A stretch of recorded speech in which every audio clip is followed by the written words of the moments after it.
Welcome to Technado with Don Pizzette, featuring sysadmin expert Don Pizzette, security specialist Daniel Lowry, and Peter.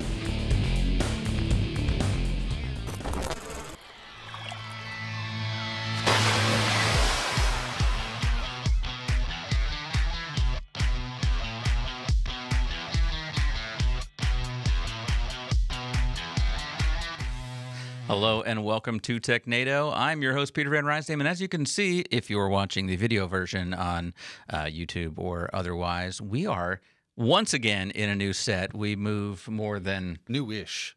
Who moves? Right? Well, it's the old set 2.0. again. Yeah. Yes.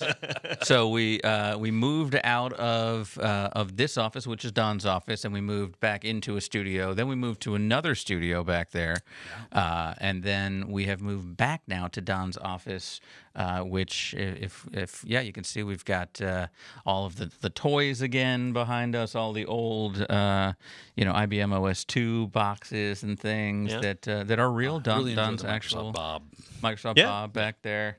Vigo the Carpathian is behind me.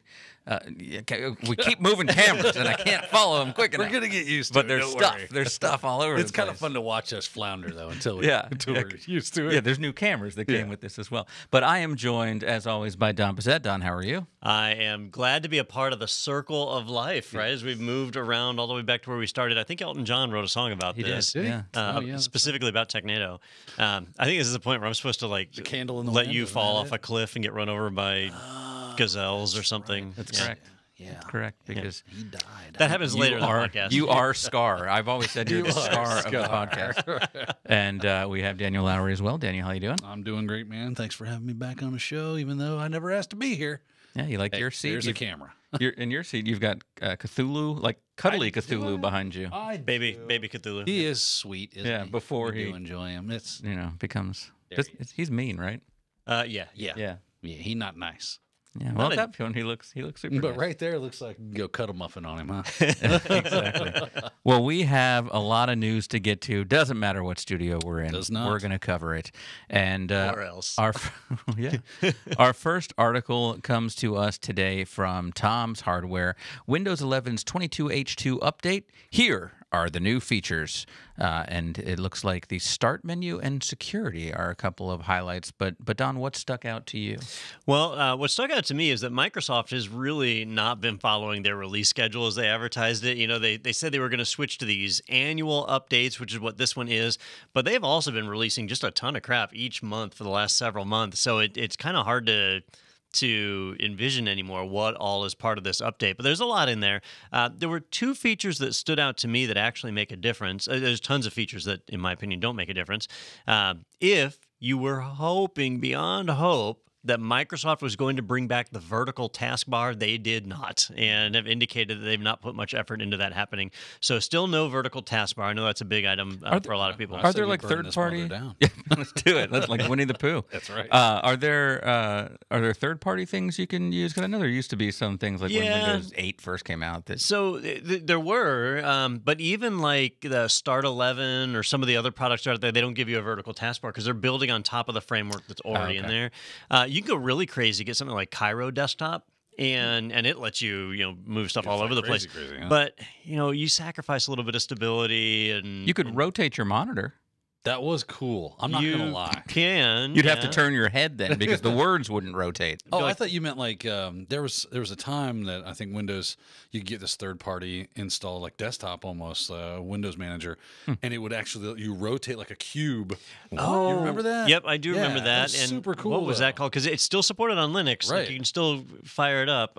So rotate horizontally as opposed to like I was Yeah, you're thinking this way. Yeah. That was like, it looked like a literal cube. So It had each multiple side of the desktop cube on was a it. virtual desktop. Right. Yeah, It was super cool. I can't remember the name, but I know. I know exactly what you're talking about. Yeah. Look it up, everybody. Google is your friend. Well, It's like a bay window. You know, if only we had something in front of us that would allow us to look Like- these things up. You research that while Don tells us the other features. all right. So one feature that I think would actually be useful is in the File Explorer, you now have tabs. So I don't know if you guys do like me, but I usually have like my Downloads folder and my OneDrive and a few other things open. So now you can have tabs. So it's like Mac.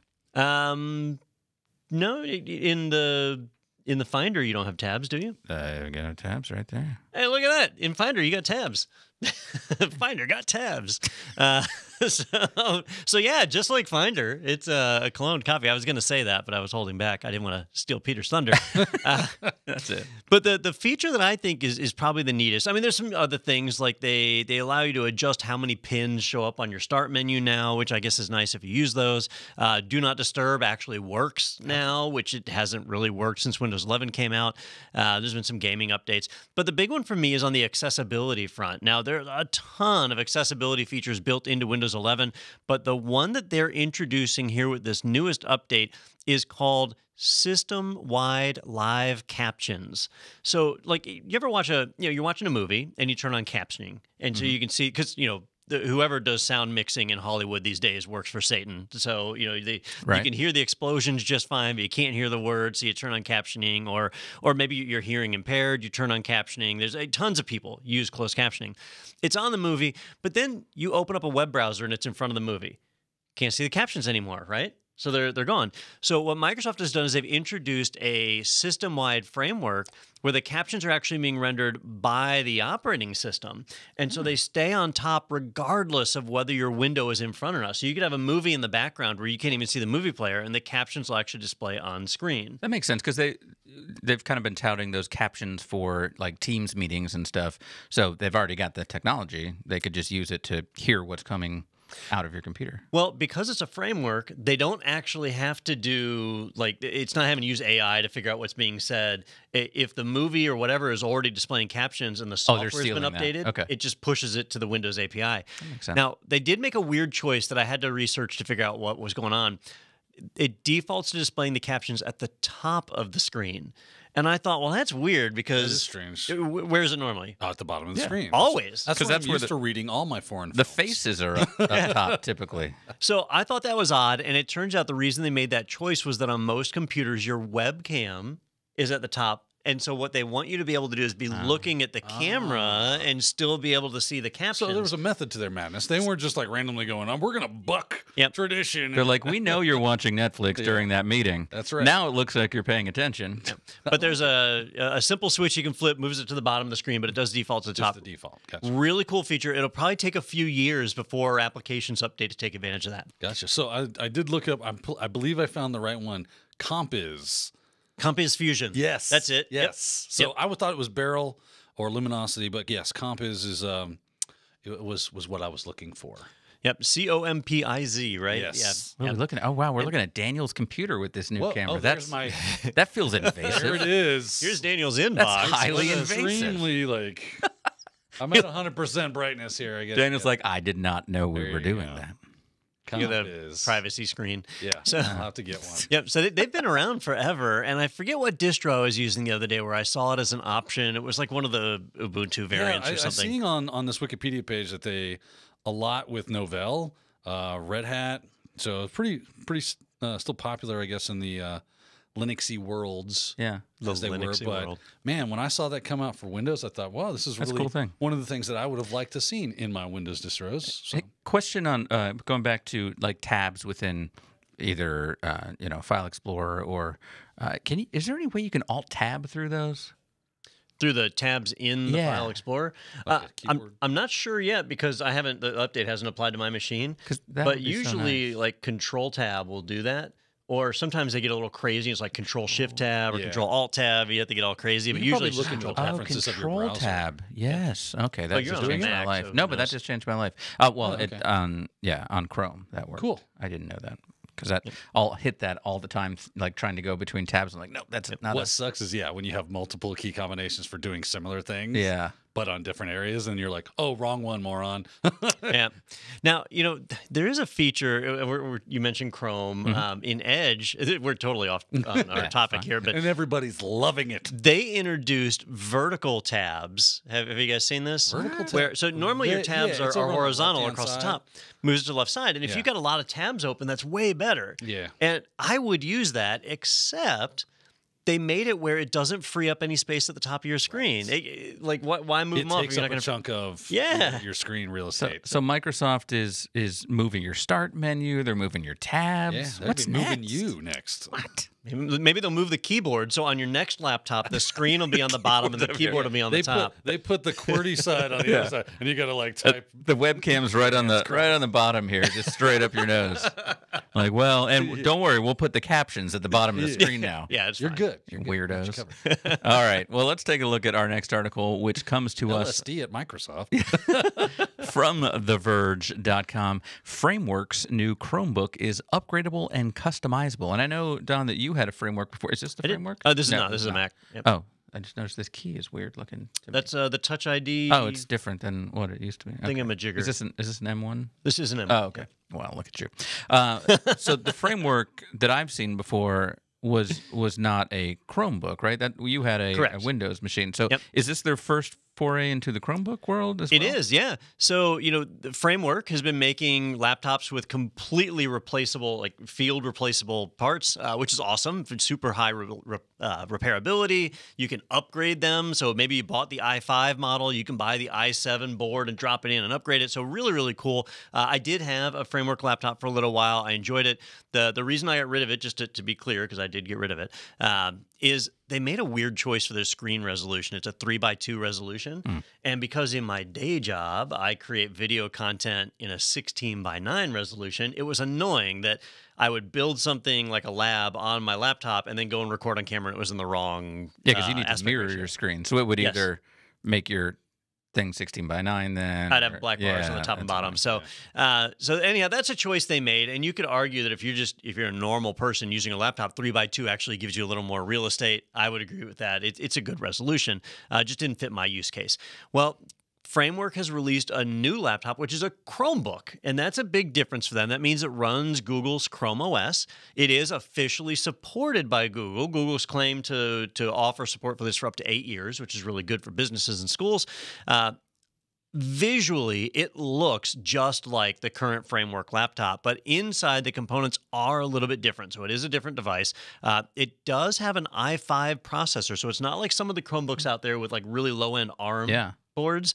So this one does have an Intel i5. It takes the same modules as the Intel version. So remember how you could change out the ports on it. So if you wanted 4 USB-C ports, fine. If you wanted 4 HDMI ports, fine. You could swap all those out and drop those ports in. Run one of them at a time. That's right. So who do you see as the market for this? Because when I think Chromebook, I think, inexpensive machine for, basic word processing, surfing and stuff like that in schools, like you mentioned. Sure. And a lot of those machines are $299, something like that. This is $999. Yeah. So who needs that fast of a Chromebook? What are they doing on a Chromebook? So that price point is why this model is going to fail. Okay. Thank you. Okay, just making sure. I'm not nuts, right? Yeah.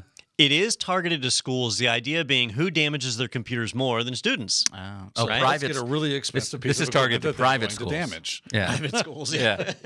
So I mean that's a real problem. Yeah. And hey, look, I can buy a new bezel, I can buy a new case, I can replace individual components. That's great. But priced at $999, you could buy 3.5 normal Chromebooks and just replace the whole thing, generate some e-waste, and off you go. Sure. So the price point is nuts. And Google, Google had, what was their Chromebook called?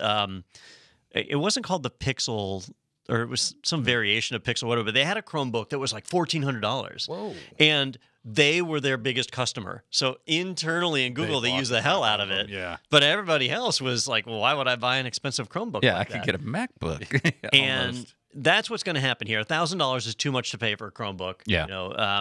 Granted, they can run Linux. In theory, you could format it, throw Windows on it. But still have a decent machine. But again, like $1,000 Why for not just go buy a laptop? at Well, that that point, does right? Framework still makes Windows a machines. regular laptop. Yeah. Yep. Are those about the same price? I think they actually start at $1,200. Okay, so look that up. I think they have a lower model as well that might be cheaper. it's but, basically the license fee Yeah, for Windows. Okay. But honestly, I think at that price point, there's no way this is successful. Yeah. The people have gotten used to the idea that a Chromebook should be cheap. Like the Asus Chromebooks are dirt cheap and they're rock solid. Yeah. I mean, I bought one for my wife. It was like a fire sale on Amazon for like $89. And like you said, if the Uses it HDMI every port day, goes fine. out, you just get a new one. I just literally throw it New away. computer. Yeah. Yeah, which you're right. It generates e-waste, so maybe this is marketed as the green alternative. But Yeah, it's the first foray, so maybe next time out they come in with a more competitive price point, but we are not there yet. So it looks like their normal framework laptop starts at $1,049. And I'm sorry if $50. I'm just saying there might be some enterprising young people out there in their school who get issued this laptop and go, so I can take these things off and sell them on eBay and say, I lost them, Smart. and you'll just replace it. Okay. Yeah, Smart. that's true. Genius. You buy their own stuff back on eBay. Exactly. Yeah, the school's going to buy. Hey, save that thought because we're going to talk about companies buying their stuff back on eBay here in a few minutes. Nice segue. That sounds fun. You're like, maybe that's where I got that idea from, reading this article. Subconsciously. Yeah. All right, well, let's move ahead and look at the register.com for our next one here. Document Foundation starts charging €8.99 for, quote, free LibreOffice. So this is the, like that open, is this OpenOffice? So LibreOffice is based on OpenOffice, yes. Okay, so that's free, but I could buy it also. Yes, you could. Why would I do that? Well, to some people, it's an important feature, right? Like, I mean, free software is great. It's available and it's free. It can't be good but unless you pay for what it. if you really want to pay for it, right? Well, they saw that need and they're filling it. It's a great solution. That's just business right Why there. not just get money from people that want to give you money? Yeah. Yeah, you could do that. People are dumb. They exist. Take it. Well, so what's going on here is it's kind of complex, right? A lot of this stuff is long and storied. The first thing you mentioned, Peter, was OpenOffice, right? So OpenOffice is an open source office suite, very comparable to Microsoft Office or whatever Apple calls their stuff these days. Sure. Pages and sheets and all that garbage that nobody uses. Ghetto Keynote. Somebody does. The people that pay for free software. That's right. So OpenOffice, while it is free and open source, is technically under the control of Oracle. It was wrapped up in Sun Microsystems when Oracle bought Sun, and Oracle set up a committee of people that control it. But at the end of the day, there are some commercial interests that are behind it. And some people didn't like that. And so they forked OpenOffice to create LibreOffice, and they actually put it, Libre in the name, which I think is Latin for free. Is it? Or Libre, yeah. Oh, that's why these are euros, because it's Latin. Maybe. Although a euro and a dollar is basically equal right now, isn't it? Pretty much, yeah. And the pound. And the pound has dropped. Actually, I think a euro is under the dollar at this point. Is it really? Yeah. Yeah, we own Europe now. All right. So basically, so you're saying I could get LibreOffice now for less than $8.99 US? You could. Wow. Darn right. Or free. I could also go that route. So you might ask yourself, why are they charging for it? And the true answer here is that they're not actually charging for it. If you go to LibreOffice's webpage, you can download it for free, just like you always have. Nothing is different there. However, they are making it available for download in the Mac App Store. Oh, it's these Mac people again. If you're on a Mac and you go to the App Store, you can pay $8.99 to download LibreOffice. Now, a couple of caveats here. So one, it's an optional revenue stream for them. Open source projects are terribly underfunded, right? And we like to think that people donate, but a lot of times they don't. And there are entire companies that leverage LibreOffice and don't pay them a dime. So here's one opportunity where they can do that. It's optional, though, because you can still go and download it for free, even on a Mac, and install it. You don't have to install it from the App Store. In fact, you're better off not installing it from the App Store. Why because is that? If you've ever installed LibreOffice, during the install, it asks you if you want to install the Java runtime environment as well. The whole macro system in LibreOffice relies on Java. And in the Mac App Store, they won't let you package Java with an application like that. You can't have dependencies. And so when you install it via the Mac App Store, not only do you pay $9, but you don't get macro support. You have to go and download additional software on your own. So the main reason they're putting it there in the first place, because you could ask, like, why would I bother, is that if you're not an administrator on your Mac, you can still install apps from the Mac App Store. And so even a student who's not an admin would be able to go to the App Store, pay $9 and download LibreOffice on their machine. But I want macros because that's the best way to get viruses. Oh, that is true. Yeah. That is true. Oh, you could argue it might not be the best way. It's a great way. But It's a great way.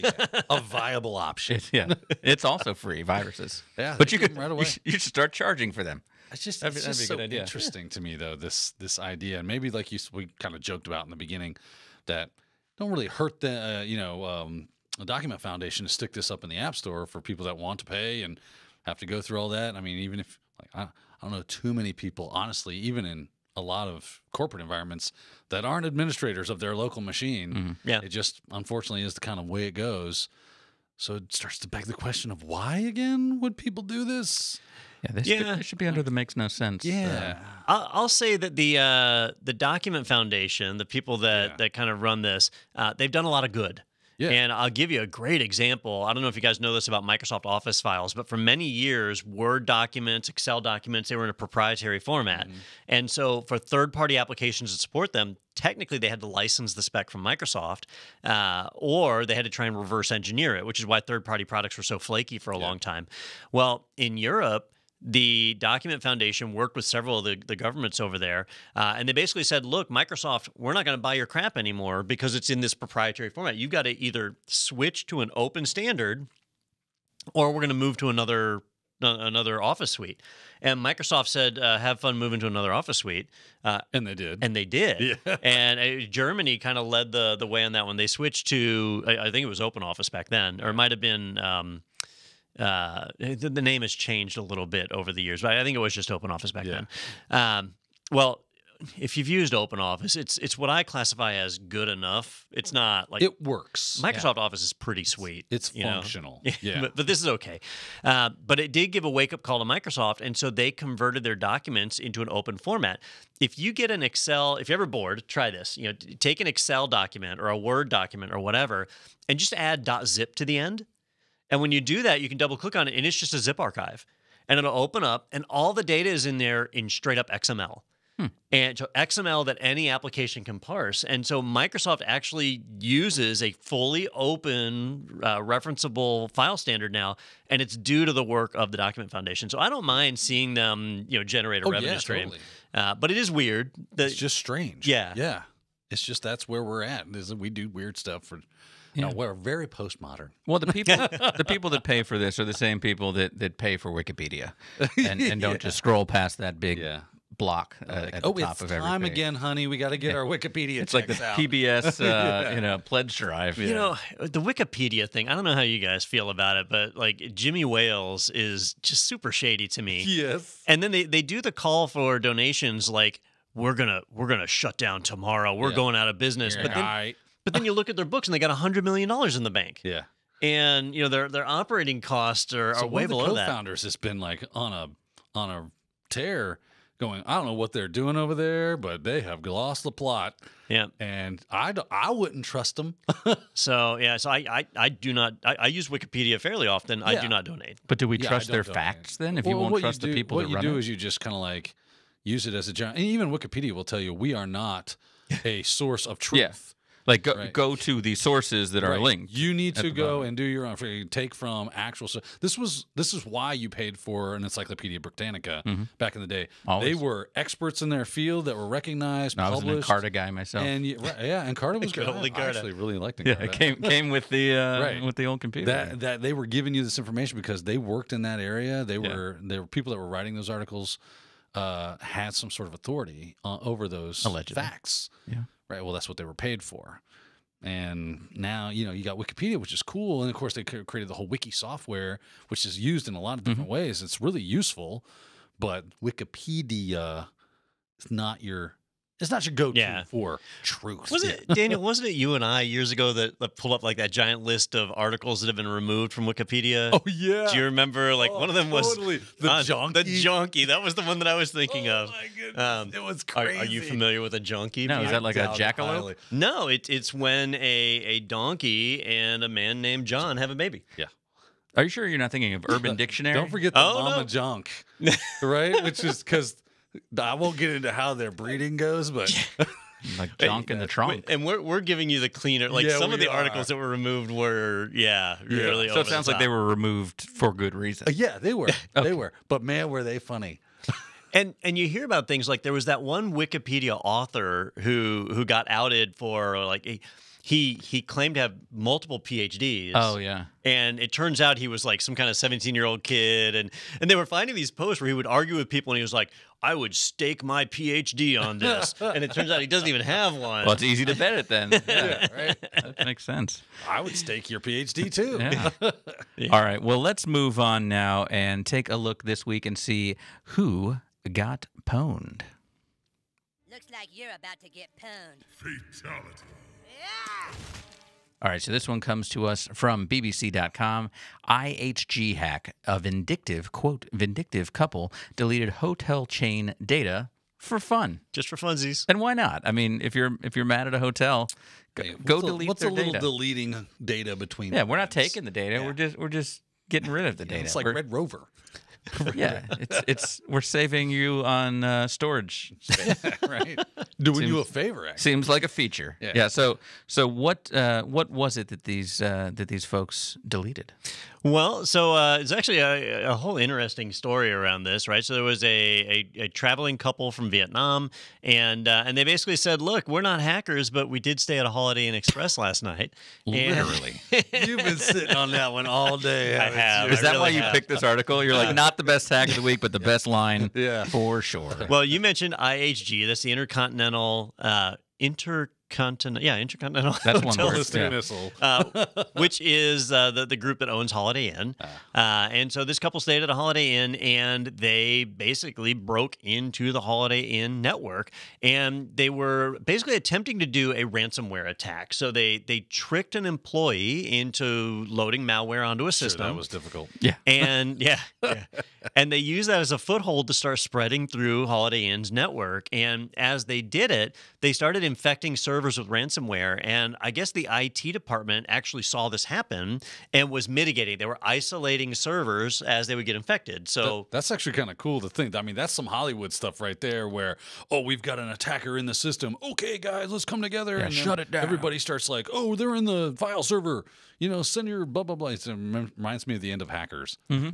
So the couple that did this, they've actually been very vocal, like talking to reporters and stuff. And so their quote is that Brilliant. that they were originally doing ransomware, but then here I'll give you their actual quote. They said, "So we thought to have some funny, we did a wiper attack instead."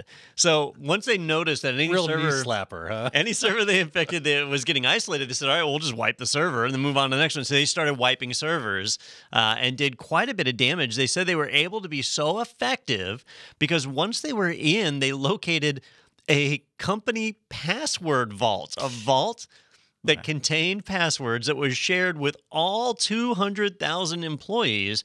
They don't say what the username was, but they say what the password was. QWERTY1234. So I'm so glad we're doing this article because, so I teach hacking techniques, right? And invariably you get somebody that's like, that password you cracked was way too easy.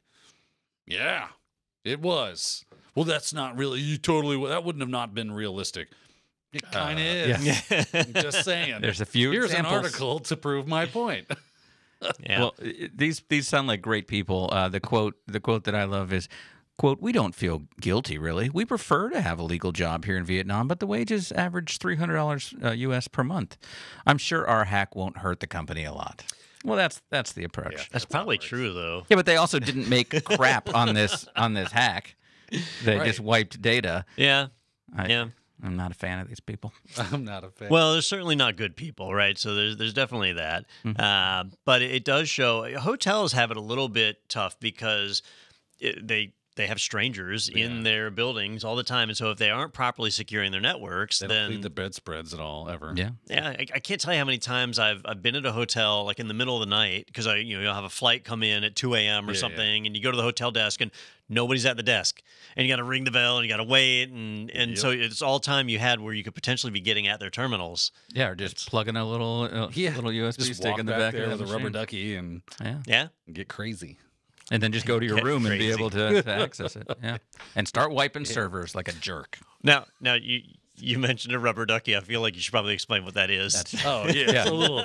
That's Not it's what not comes in like the a tub, bath time fun thing. This is, But it's I'll a often USB go then to the device. bath and Yeah. hack away. I've actually seen them like inserted into an actual rubber ducky that you so for fun. But that's a little device that you plug into a computer, automatically run some scripts that can do a lot of fun things like install C2 malware so that you can have reverse shell access to these. Does that give you devices. remote access, or is that some Can. It Okay. can. It just depends. You make them do whatever you like. yeah? But they come out of the box defaulted with a few options that are available, keystroke logging, a couple other things. So Gotcha. really cool. Hack 5 makes the official rubber ducky, if I'm not Yeah. mistaken, but you can build your own if you like. Very cool. All right, well, we're going to take a quick break. We've got a couple more articles to get to, but we're going to do that right after this here on Technado. Be right back. So right now, this is an awesome company. We've developed a study group environment where we have small groups of 4 to 5 people in each of our office locations that meet once a week, and they talk together about what they're doing in their certification. We developed a recommended reading list. We do a couple chapters each one, as well as the IT Pro TV videos. Not only does our company provide incentives to take the tests, but we pay for the tests. We also pay for the time to study on the tests, and we give a bonus to the employees if they pass the test. It's one thing to study for months on end toward a goal by yourself, but to have someone else with you, like, there's a lot of benefit of that. This is Kevin. He's studying online for a Microsoft certification and using another online IT training service. He's also on his second pot of coffee today to stay awake. And this is Kyle. He's also studying Microsoft but using IT Pro TV. Rather than watching a boring voiceover PowerPoint, he's actually enjoying the training with 2 hosts in an interactive format. Both Kevin and Kyle have access to virtual labs and practice tests, but Kyle can also get help through a live chat with other IT Pro TV members and his instructors, as well as post to a Q&A forum. He can even search for exactly what he's looking for in the interactive video transcripts, all while paying less than Kevin. Oh, and Kyle can also watch in comfort via Roku app. Kevin and Kyle are both learning IT, but Kyle is enjoying the journey. Want to be more like Kyle? View the plans to start your IT Pro TV membership today.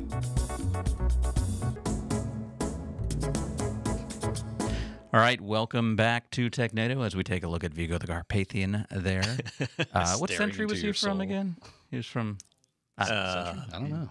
But he was a jerk, if I recall. Yeah. From Yeah. We were just saying Ghostbusters 2, the Ghostbusters 2. River of Slime Yes. and all that good stuff. You know, fun fact, he was shot, hung, stabbed, disemboweled, stretched, drawn, and quartered. Yep. Yes. And do you know what he said just before his head died? What was Time it? Time is is but a- illusion. yeah. Death is but a doorway. I'll be back. There we go. There you go. So, You knew that, Peter. Yeah. Oh, yeah.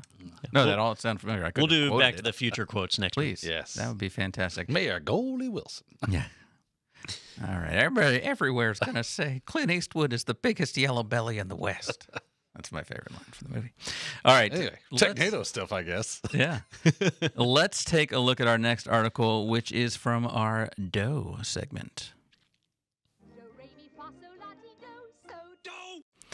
All right, this one comes to us from the New York Times, nytimes.com, and I'm actually able to see the article, which is shocking to me. Morgan Stanley hard drives with client data turn up on auction sites. So I think this is what Don teased earlier about companies buying their own crap back. So does that mean that they had to go and win these auctions to get this data? Well, it's a little dumber than that, actually. So they don't necessarily say a security researcher, but a IT guy of some sort bought a used laptop on eBay a unnamed online auction service, totally eBay.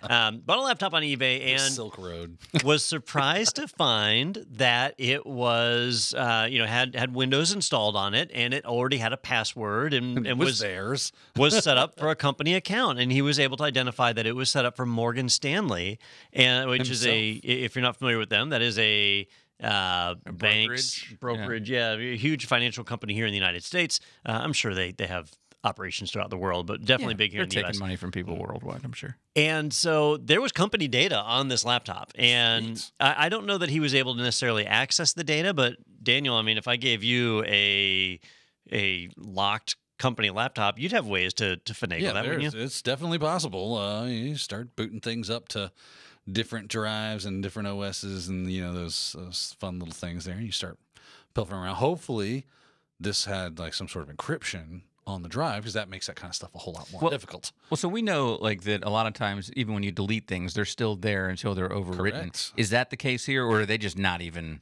deleted everything? So again, like encryption would protect that as well. Yeah. Because even the empty space gets encrypted. So as you delete things, it's still all encrypted with a cipher and protected and all that.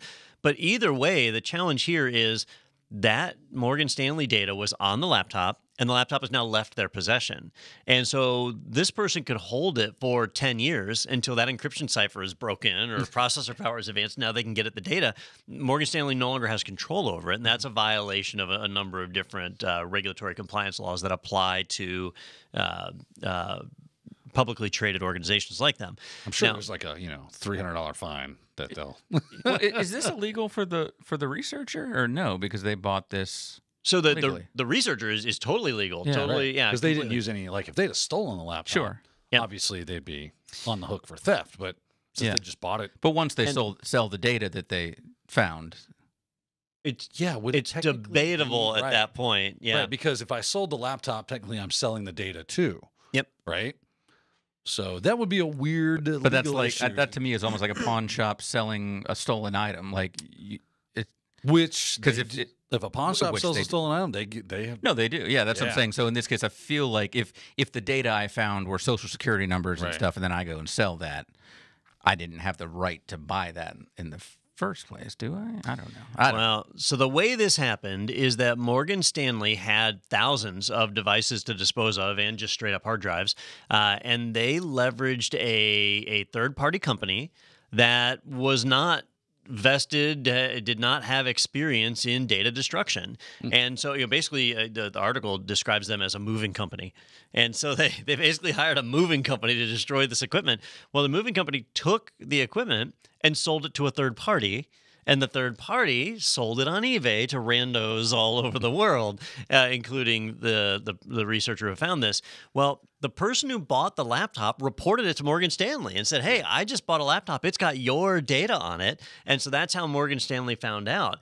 And they then proceeded to go on eBay and try and buy their equipment back. Now, they ended up buying a handful of laptops and hard drives, but they were not able to get even not even 10%. God knows how many are like going throughout the world. And I'm sure most of the people that bought those things, they don't care about that stuff. They're just We have no wanting idea a it's laptop. even there. Yeah, or they Yeah. needed a hard drive, so they got one. So, it's funny. Like, I don't even know why they went through the effort of trying to buy the stuff back. Like, it's already out there.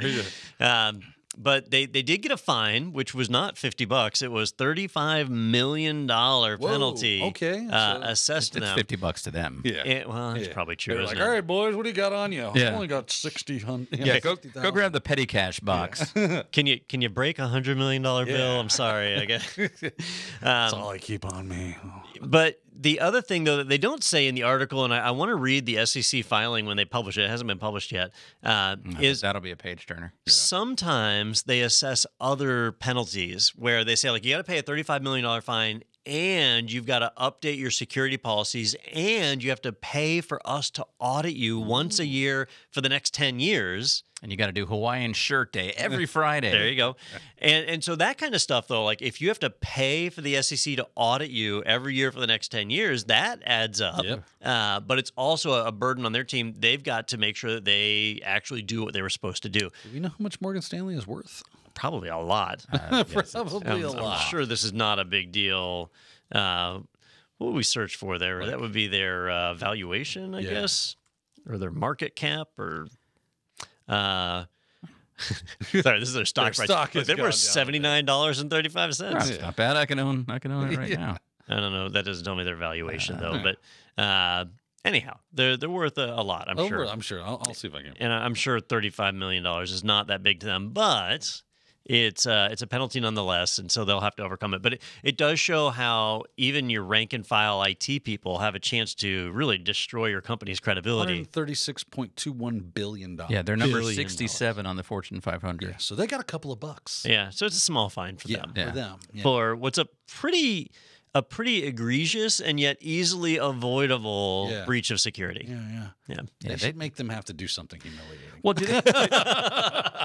but do they have a case against the moving company if they hired them to destroy items and they were not destroyed? Likely, yes. Yeah, probably. Yeah, I would think you would have a $36 million lawsuit. Yeah. Maybe.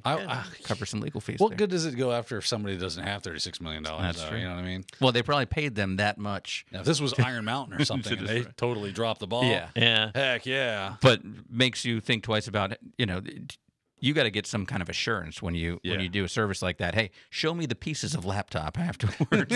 Now I want proof of death.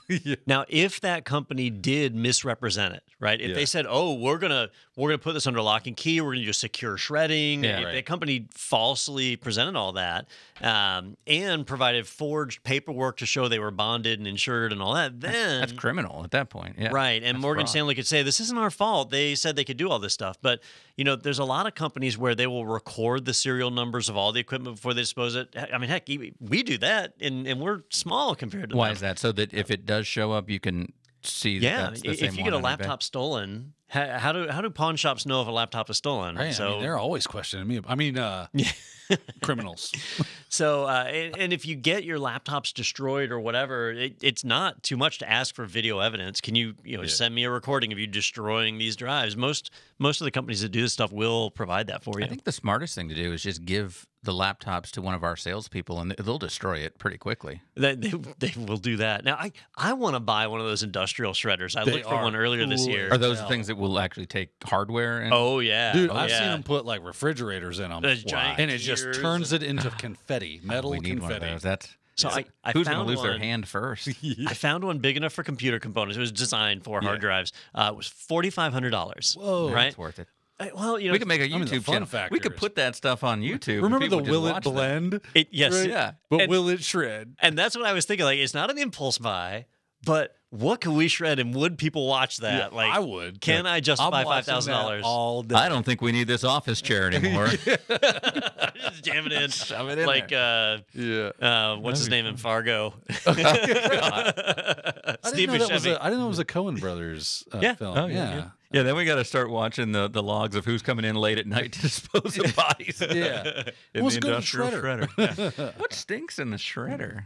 Yeah, Jason over in IT, he had come over to me because we needed a shredder for compliance, but we had sensitive documents that had to be destroyed before the government found them. And and I was like, well, if I'm going to buy a shredder, I'm going all out. That's and right. that's how I came across it. That's right. I'll chip in. I'm Anytime, in. yeah. Listen, I'm willing. We should do a Technado bake sale to raise the funds to buy an Spaghetti industrial dinner. shredder. And then every week we determine what do we put in the industrial shredder this week. Yeah. Right in, you submit. Yeah, send us crap. Don't send. Can don't you do please shred this for me? I Don't want to send see it these things. shredded. that. Yeah, Yeah. send us Don your mama jokes like on a refrigerator, and we'll put the refrigerator in there. We would- Right up that- until- that would be more than $4,500 shredder That's true. for the refrigerator one. Right up until Daniel sends us a hard drive with like thermite inside it. Oh, damn. I mean, as long as you don't light it, you're good. Yeah, we got to wear eye protection.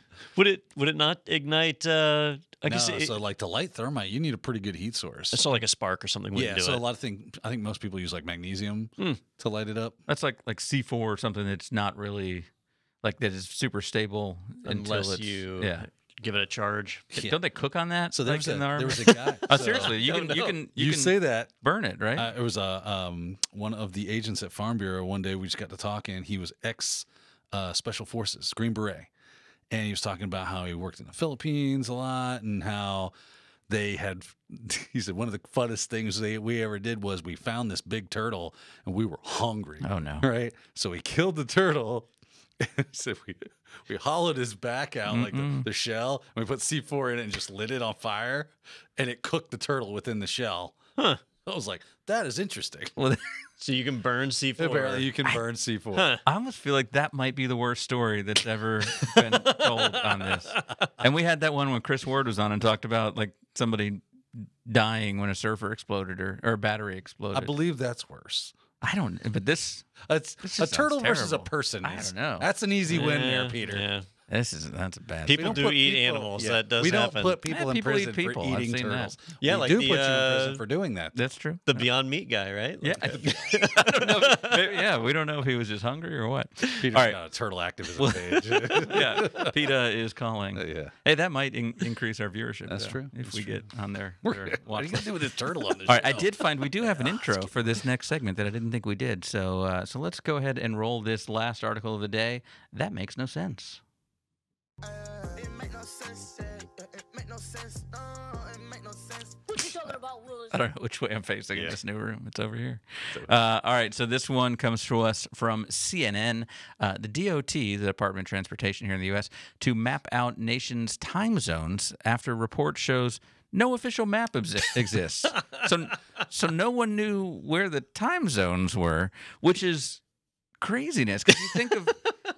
And I thought, at first I was like, why is this a Technado story? But then I thought about all the technology implications. I mean, think of like Y2K, like times make a difference about where stuff is. Yeah. But my phone knows when I cross a line, and pretty darn accurately. But I guess there's spots in the country where no one knows what time it is. You know, it's really, really interesting. So time zones have obviously been in the news a good bit, especially with daylight savings time. We're coming up on November where we fall back an hour, right? So daylight savings time ends.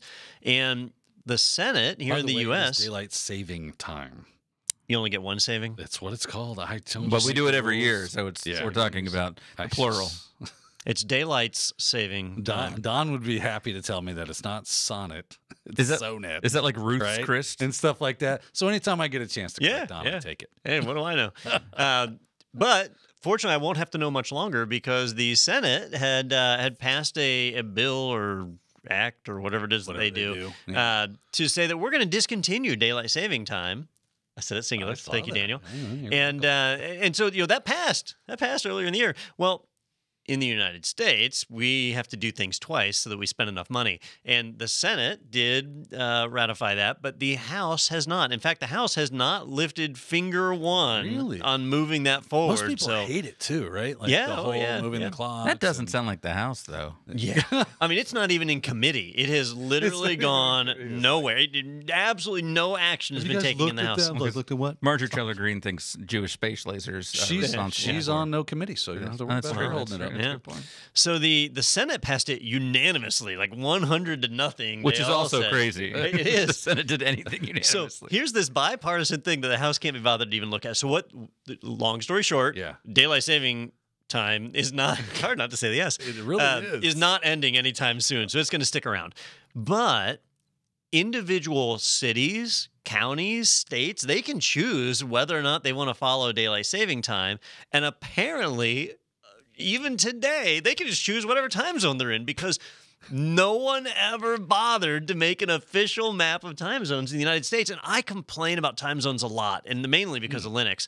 In Linux, when you pick a time zone, you don't get to say like, oh, I'm in Eastern or Central. You have to pick a stupid city that's in the same time zone. Well, time zones are big. Right. And maybe I get lucky and I'm like, all right, well, New York. New York is in Eastern time zone. I'll pick it. But if I'm in Mountain Time, I guess I'm looking for Denver, right? It is in the mountains. But you have to be careful in Mountain Time because then you have like New Mexico that doesn't do daylight saving time. That's true. So a whole mess there. I think all of Arizona too, right? Don't they? Or is it? Well, maybe I have it backwards. Yeah, Arizona doesn't do that any or Columbus Day. Yeah, of daylight saving time. Yeah, or Columbus Day. Yeah. So or MLK. Then there's MLK Day. but there's also random cities like in the Midwest that they're like, nope, we don't do that. Not doing it. Yeah. You can't make me. Yeah. Oh, it was Charles Barkley, right? When he went to Arizona. You'd take my watch out of my cold, dead hand. Jeez. So anyhow, I've always been frustrated by time zones and how they're managed inside of As you should. Other systems other than like, Microsoft and Apple, they show you a map and you click on the map. Yeah. That's where I am. But in Linux, you have to pick a city. Well, now I maybe have a little bit more of an understanding of that since really if there is no well-defined map. So now they're actually going through and trying to make a map, which is, I'm sure, going to cost billions of dollars. It's going to bankrupt the government and make a map for time zones. Depending on who makes it, too, it's going to be all gerrymandered. Yeah. Like, there's this one little district. Well, plus, you know what's going to happen, right? It's going to, okay, we're going to do this. The government, they are amazing at getting stuff done efficiently, effectively, and under budget. So it'll be 17 years before this thing actually gets done. And look at this little part of $6 trillion. What is this, Kansas? Look at this tiny little sliver. Oh, that just what is that? Sticks out. We're just gonna cut a little part of Colorado in and be like, no, we're with them. Yeah, we're with it. We're with those guys. That doesn't even look like a river. And Florida's so confusing. You've got this little chunk over there, the Pensacola area, when we that worked gets screwed at up. Farm Bureau, that would be so annoying because you go to call one of the county offices that were in the Panhandle. Oh, they're closed. And you'd be like, oh, they're still stinking closed. Yeah, losers. Man, that is nuts. Well, I'm going to go ahead and say that I'm a sovereign citizen. And for me, it's always 11 minutes later than whatever time zone I make my allegedly own time, in. Judge. That's right. That's right. I did show up on time. You just Yeah, you were closed. acknowledge it. Yeah. I'll care about your time zones when I start caring about your tax law. That's right. Yeah, your discussion of daylight savings or saving time reminded me of a clickhole article I saw recently that was Ruth's Chris Steakhouse is going apeshit on Twitter, threatening to make their name even more confusing if people don't shut the F up about it.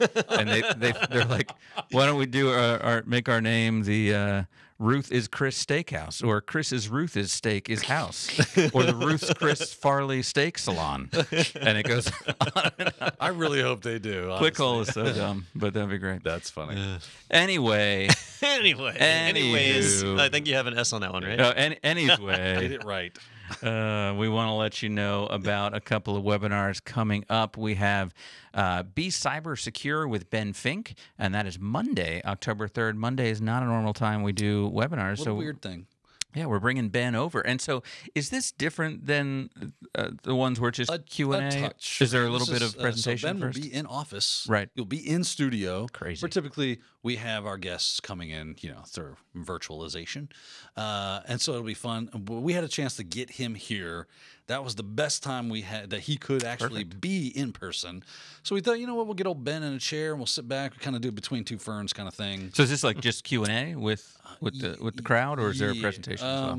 I'm sure we'll have something, but it's mostly just me and him kind of chewing the fat about a specific topic there. Cool. So. But then we'll get back to our kind of usual scheduled programming of the all things cybersecurity, and that is with Tim Medine, and he will be coming in as a hologram, like normal. Yeah. He'll be like the galactic, or like what's his name? DMX. Yeah, Palpatine. It's like, listen, that'll be secure your devices. He'll be a deep fake that I'm running from the back. I'm saying stupid crap. It's actually a 12-year-old girl. Yeah. I'll be. No, it'll be like the Tupac hologram, right? With the Pepper's Ghost effect. Yeah, right? Let's do that. That's cool. That one's Thursday, October 20th at 2 p.m. Eastern Time. And for both of these and all of the IT Pro TV webinars, you can head over to itpro.tv/webinars and register for those to check them out. There's the link. God, I can't point the right way on this thing. It's over here. It's over here. And also, while you're on that internet, head over to technado.com or technado, depending on if you're in the Dominican or not. And you can see our swag. You can meet our hosts and the team involved here.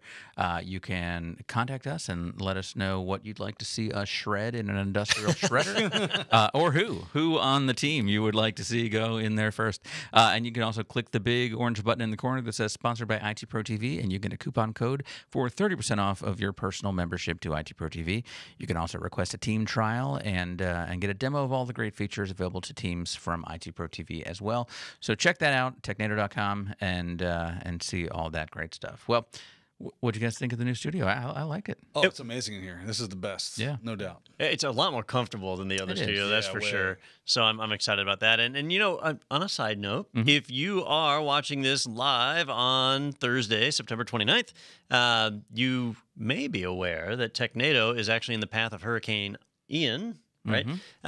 Which we film out of Gainesville, Florida. So we are totally safe. Don't worry about us. Yeah. Are And I we think safe? it's 'Cause that we're safe. That Thursday at it's 8 p.m. right on top thing of is us, right on yeah. top But of us. but it's a tropical storm at that point. That's so Listen, we, if this thing Cat 5 Steenhatchee, we're still pretty good. Yeah, but a tree could still fall on us at any point. So don't worry about us. We'll be back next week, unless you were hoping we wouldn't be back next week. In But which fun case, fact, though, I kind of told Don that the third episode of Technado, Don and I did remember that. episode, and it was all about like Hurricane last-minute preparedness. preparation Yeah. for disasters. Yeah, And like there was a hurricane coming. Why not to put your server farm in Miami? It was September the 6th, 2017. That's crazy. Yeah, crazy, right? Man. Well, Technado still could be taken out by a tornado that has spun off from the storm. So fingers crossed out there if that's what you're looking forward to. Yeah. But if not, we'll see you next week if we make it through this one.